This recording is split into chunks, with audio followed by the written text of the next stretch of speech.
मैं हूं राकेश कुमार और आप देख रहे हैं न्यूज लेटर 17 सच समाज और देश के साथ आपका अपना चैनल। आज हम बात करते हैं बहुचर्चित चेहरे बिहार विधानसभा चुनाव 2025 के पीके की और हमारा शीर्षक है इज पीके ओके, क्या पीके ओके हैं?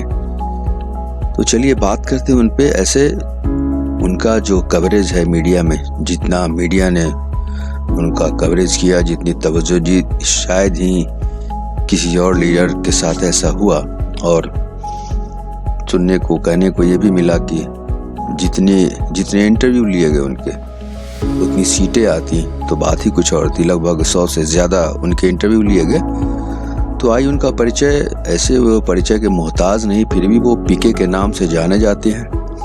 बिहार राजनीतिक परिदृश्य के एक चर्चित और विवादित चेहरे हैं। साथ ही साथ 1 करोड़ सदस्यों वाले उनके संगठन जनसुराज को 10 लाख से भी कम वोट मिले, जो एक बड़ा पैमाना है। उनकी राजनीति की वास्तविक जमीन को समझने के लिए ये उन्हें समझना पड़ेगा। दूसरी बात, उनकी कुछ कमजोरियां भी हैं, हालांकि मेरा हक नहीं है उनके प्रयासों की मैं तारीफ करता हूं।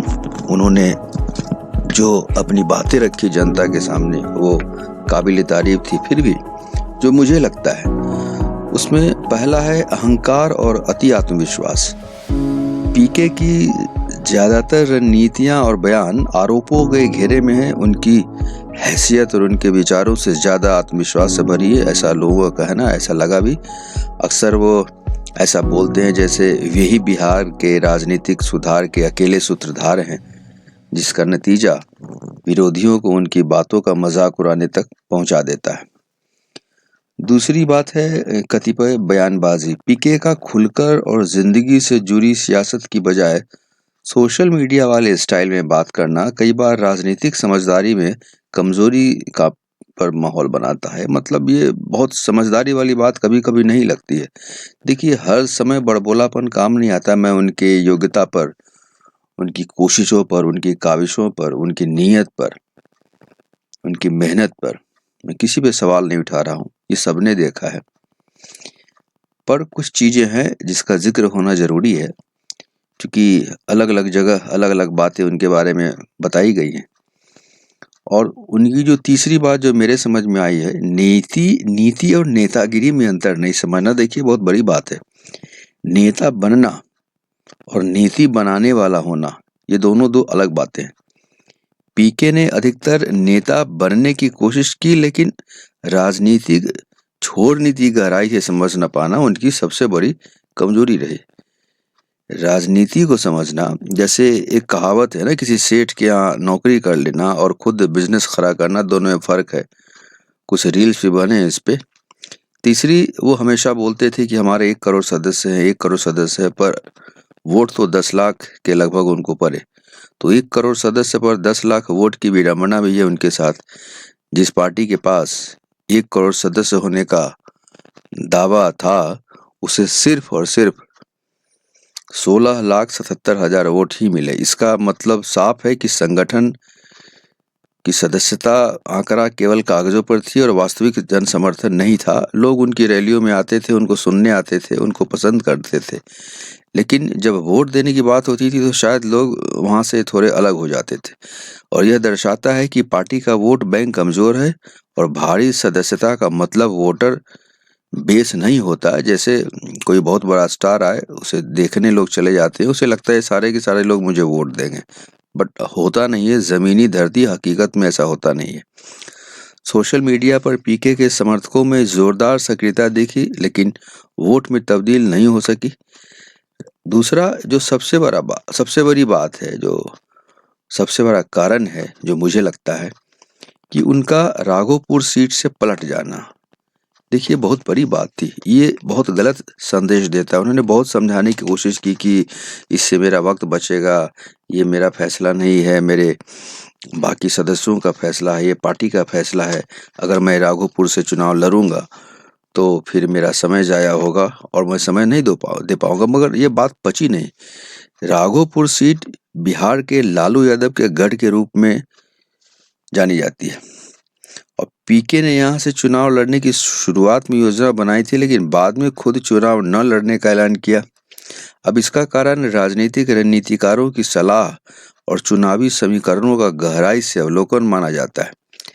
तेजस्वी यादव से सीधे मुकाबले से बचने के इन कदम को उनकी राजनीतिक समझदारी बताया गया, लेकिन आलोचक इसे नेतृत्व की कमजोरी भी मानते हैं और जो पीके का एक गुब्बारा या बलून था वो उसी दिन पंक्चर हो गया, फूट गया और हवा निकलनी शुरू हो गई। ये मेरा मानना है।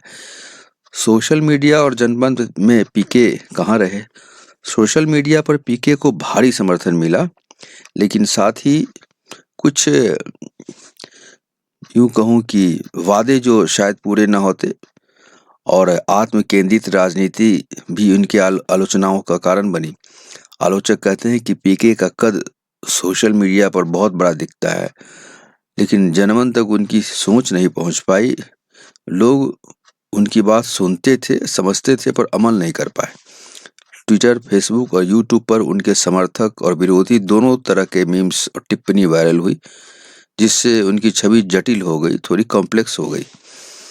राघोपुर से न लड़ना उनके लिए ये एक बहुत बड़ा फैक्टर रहा इसमें। और निष्कर्ष यही है कि पीके के कृत्य और राजनीति में उनकी विशिष्टता ने बिहार की राजनीति को नई दिशा देने का वादा किया था, लेकिन उनके अहंकार, ओवर कॉन्फिडेंस, नीति और नेता बनने की समझ न होना और सोशल मीडिया की चमक में फंसने से पार्टी को वह सफलता नहीं मिली जिसकी उम्मीद थी। 1 करोड़ सदस्य होने के बावजूद 10 लाख वोट लाकर जनसुराज पार्टी अपनी मजबूती साबित नहीं कर सकी, और राघोपुर पर यह बात तो सबको पता ही है। तो यह पूरी कहानी बिहार की राजनीति के गहरे बदलाव और संघर्ष की मिसाल भी है। अगर उससे आगे चले हम थोड़ा, तो उनके हार के मुख्य राजनीतिक कारण अगर उसको देखा जाए तो उसमें थोड़ी संगठनात्मक कमजोरी और जमीनी जुड़ाव की भी कमी नजर आई। जनसुराज पार्टी की जड़ें बिहार के ग्रामीण क्षेत्रों में बहुत मजबूत नहीं लगी, जबकि राज्य की बड़ी आबादी गांव में बसती है। पार्टी का संगठन बूथ स्तर पर बहुत कमजोर रहा। कई उम्मीदवार पैराशूट की तरह लाए गए, जिससे स्थानीय जुड़ाव नहीं बन पाया, और टिकट वितरण को लेकर पार्टी के भीतर नाराजगी, बगावत भी देखने को मिली। द्विध्रुवीय चुनावी माहौल और तीसरे विकल्प की चुनौती। 2025 का बिहार विधानसभा चुनाव सीधे तौर पर एनडीए और महागठबंधन के बीच सिमट गया। मतदाता सरकार बदलना या एनडीए को बरकरार रखना चाहते थे। ऐसे में तीसरे विकल्प के लिए जगह ही बहुत सीमित रह गई। पार्टी का वोट शेयर पूरी राज्य में बिखर गया और जिससे कोई एक सीट जीतना नामुमकिन हो गया। पीके का खाता भी नहीं खुला और मतदाताओं की धारणा और नेतृत्व में भी अस्पष्टता देखी। पीके का वही चुनाव न लड़ना पार्टी नेतृत्व को कमजोर और अस्पष्ट बना गया। मतदाताओं की नजर में पीके राजनीतिक सुधारक कम, अवसरवादी ज्यादा दिखे। वे अपनी छवि के दम पर वोट बटोरना चाहते थे, पर ठोस स्थानीय नेतृत्व की कमी रही। अतिवादी भाषण, अहंकार और नाटकीय वादे जो उन्होंने किए, जैसे 130 से 140 सीट लाना भी हार होगी मेरे लिए, अगर मुझे 140 सीट भी आई तो उसे मैं अपनी हार समझूंगा, या 15 मिनट में शराबबंदी खत्म कर दूंगा। तो ये सब मतदाताओं को नाटकीय और थोड़ा अव्यवहारिक लगा। अहंकार, ओवर कॉन्फिडेंस और केवल मैं ही सही हूं वाली छवि ने आम बिहारियों को उनसे दूर कर दिया। राजनीतिक संदेश की सीमाएं। पीके ने रोजगार, शिक्षा, पलायन जैसी समस्याओं को मुद्दा बनाकर प्रचार किया, मगर बिहार चुनाव में मुख्य भूमिका जाति, पहचान व स्थानीय जुड़ाव की रहती है, जिससे विकासवाद का एजेंडा ठीक से नहीं चला। वे समझ नहीं सके कि लोगों की मानसिकता और जो बिलीफ सिस्टम है, जो पता नहीं कितने सालों से है, उसे बदलना इतना आसान नहीं है। एक आदमी करोड़ों आदमी को अपने एक प्रयास में नहीं बदल सकता है। ये थोड़ा मुश्किल है जब आपका एक बिलीफ सिस्टम डेवलप हो गया। सोशल मीडिया और वास्तविक समर्थन का अंतर भी वो नहीं समझ पाए। सोशल मीडिया पे तो पार्टी को बड़ा अच्छा समर्थन मिला, लेकिन इसे वोट में बदलना वो संभव न हो सका। सदस्यता अभियान आम वोटों में नहीं बदल पाए और कुल वोटर शेयर मतलब वोट शेयर 1.5 से भी कम रहा। अधिकांश उम्मीदवारों की जमानत जब्त हो गई। तो इन सब बातों को देखें तो निष्कर्ष यही है कि इन सभी कारणों के चलते पीके और जनसुराज जमीन पर सशक्त विकल्प नहीं बन पाए। उनकी रणनीति और बड़े दावे नतीजों में नहीं बदल सके। पार्टी और पीके की हार संगठनात्मक, रणनीतिक और नेतृत्व की खामियों की देन रही। पर चलते चलते मैं इतना कहना चाहूँगा कि जीत में भी हार होती है, और मेरे लिहाज से ये इनके लिए एक बड़ा अच्छा अवसर है, क्योंकि आरजेडी का जो हश्र हुआ, उनका जो परिवार यानी परिवार में जो वार हुआ और जो स्थिति है वो जग जाहिर है। इस पर कोई टीका टिप्पणी करना भी मैं ज़रूरी नहीं समझता हूँ। तो हाशिए पर आ गई आरजेडी। तो अब तीसरा नहीं दूसरा विकल्प पीके जरूर बन सकते हैं, क्योंकि उनके हौसले में, उनके नज़रिए में और उनकी सोच में कहीं से कोई गड़बड़ी किसी को नहीं नज़र आई। जो एलिट क्लास के लोग थे, जो पढ़े लिखे लोग थे, उन्होंने उनका समर्थन किया, पर वो उसे वोट में कन्वर्ट नहीं कर पाए और उसको वोट बोलते थे जान के। यहाँ बिहारी लोग लैंग्वेज में वोट को वोट ही बोलते हैं।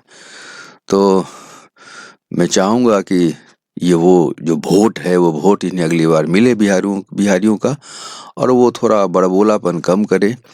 और नेता बनाना और नेता बनने में फ़र्क है, जैसे नौकरी करना और फैक्ट्री लगाने में फ़र्क है। तो इस चीज़ को वो समझें, और आगे मेरे तरफ से उनके लिए शुभकामनाएं हैं। आप देख रहे हैं न्यूज़लेटर 17, सच, समाज और देश का चैनल, और मैं हूं राकेश कुमार। धन्यवाद।